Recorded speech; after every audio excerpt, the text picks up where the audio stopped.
Andy Eigenman nagsisising hindi niya naidala sa Siargao ang inang si Jacqueline Jose bago ito pumanaw. Hinayang nga ang Happy Islanders mom na si Andy Eigenman na hindi niya pinilit na maisama sa isla ng Siargao ang kanyang namayapang ina na si Jacqueline Jose.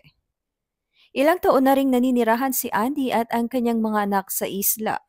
Ngunit sa kabila ng maraming pagpaplano, aniya ay hindi natupad ang balak ni Jacqueline na puntahan sila sa islang napakalapit sa puso ng kanyang anak.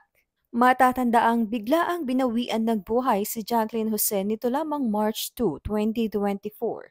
Kaya naman tuluyan nang hindi mangyayari ang plano ni Jacqueline na bisitahin si Andy at ang pamilya nito sa Siargao.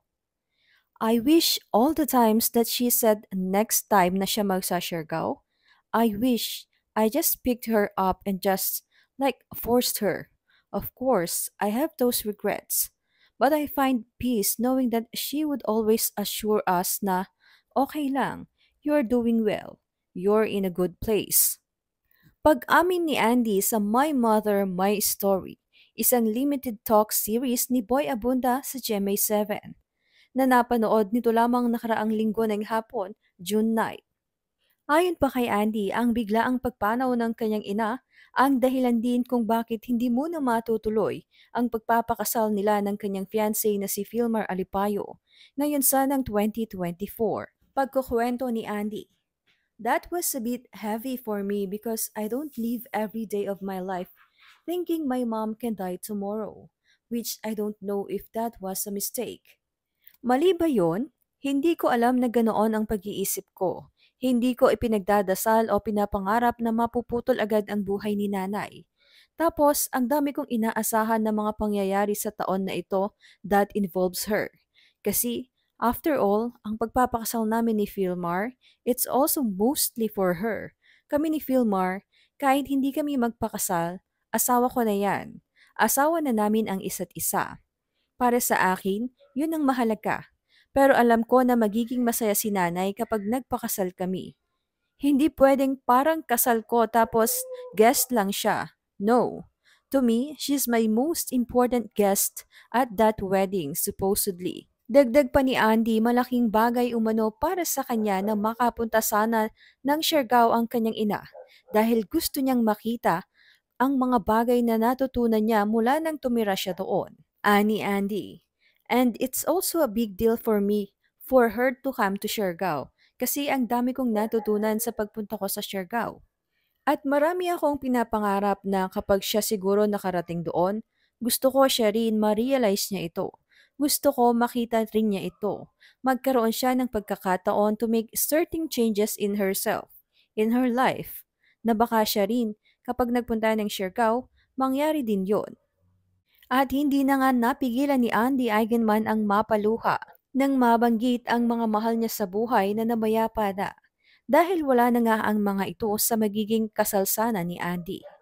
Maliban kasi kay Jacqueline, nauna nang pumanaw ang ama ni Andy na si Mark Hill at ang kanyang tiyahin na si Cherry Hill. Ayaw namin na to do it this year but yes, of course, we still are gonna get married. Paniniguro ni Andy tungkol sa pagpapakasal nila ni Philmar. It's just a bit sad because that's how big milestone in anybody's life is to get married. And my dad is not around and Tita Cherry, so parang ang hirap sa akin na isipin yon kasi ito yung mga importanteng tao sa buhay ko. Unti-unti na silang nawawala. Tapos akala ko, nandyan lang sila.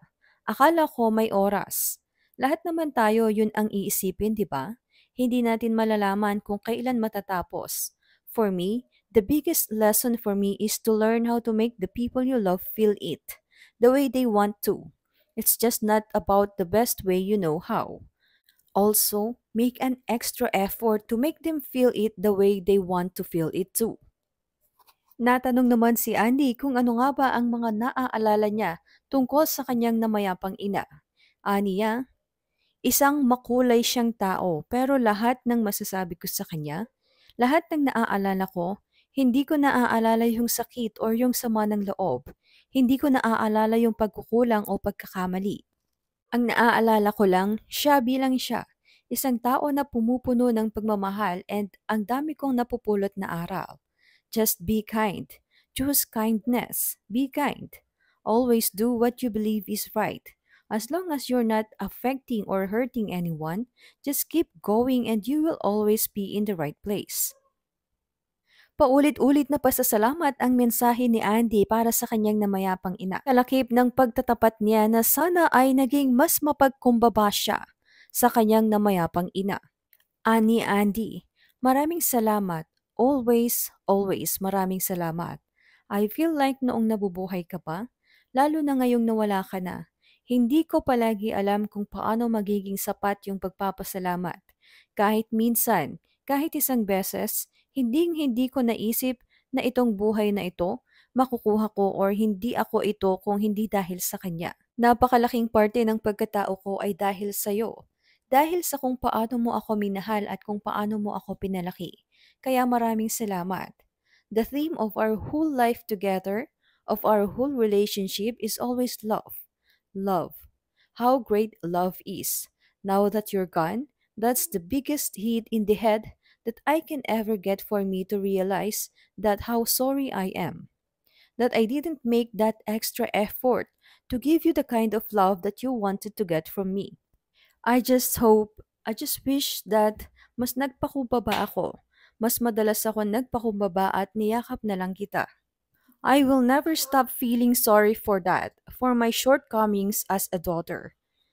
Tinanong din ni Boy Abunda kung sino nga ba si Andy nang dahil kay Jacqueline.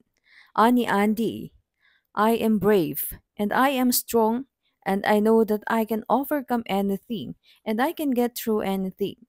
I can achieve anything that my heart desires because of my mom.